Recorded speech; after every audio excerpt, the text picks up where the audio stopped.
which is one of the most interesting interviews ever in Zimbabwe. And this is done by Blessed Mnhlanga. And I want to show you a snippet of what he said and we talked to today. So very interesting. And let's listen to a short snippet of that interview. So apologies for the delay. Be quiet when government is doing this to you. I mean, you spent 2 years on remand. I know. And you didn't even go to trial. But acquitted of all charges without even defending yourself.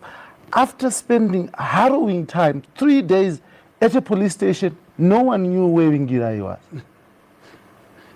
Yeah. And this is the state doing this to you, right? Well, again, let me come back.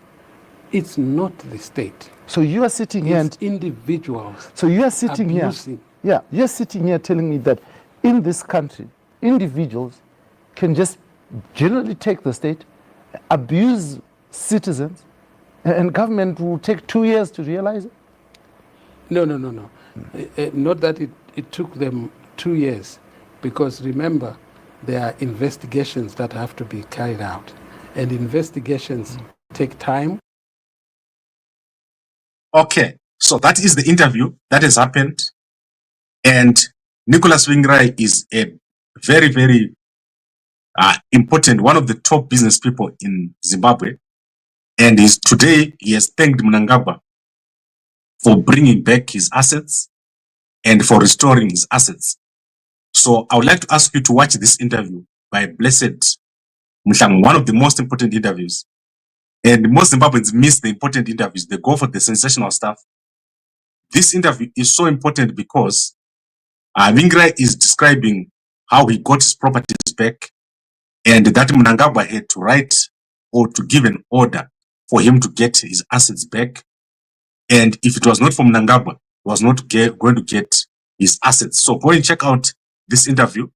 And then I just want to take you to 33 minutes where there is another important snippet over here. So it's a very important interview. So go watch it.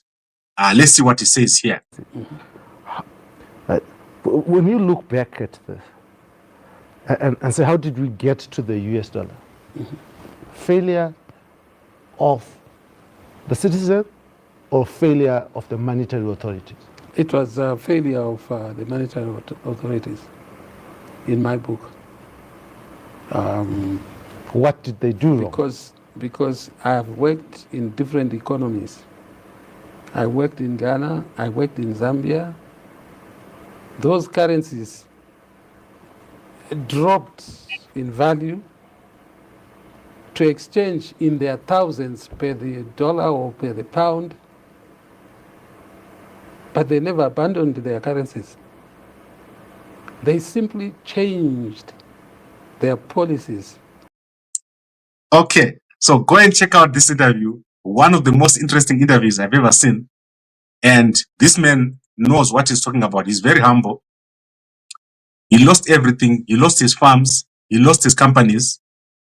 And he's not blaming anyone. If you watch this interview, he's not blaming anyone.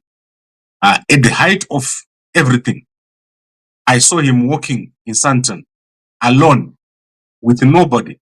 And he passed by me. You could have just said it's any other person.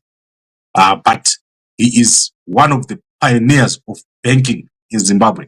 And he has explained that Mnangagwa gave an order to say, Ipai Vingirai Zunzwake.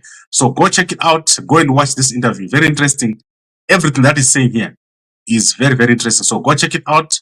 Unfortunately, my guest is failing to connect. And I can't bring him now. I need to sleep, guys. I cannot be awake at this time and then awake at 2 a.m. So go check out this interview and I'll see you in the morning. And a good night to you all. Don't forget to watch the interview. That's the whole point of this.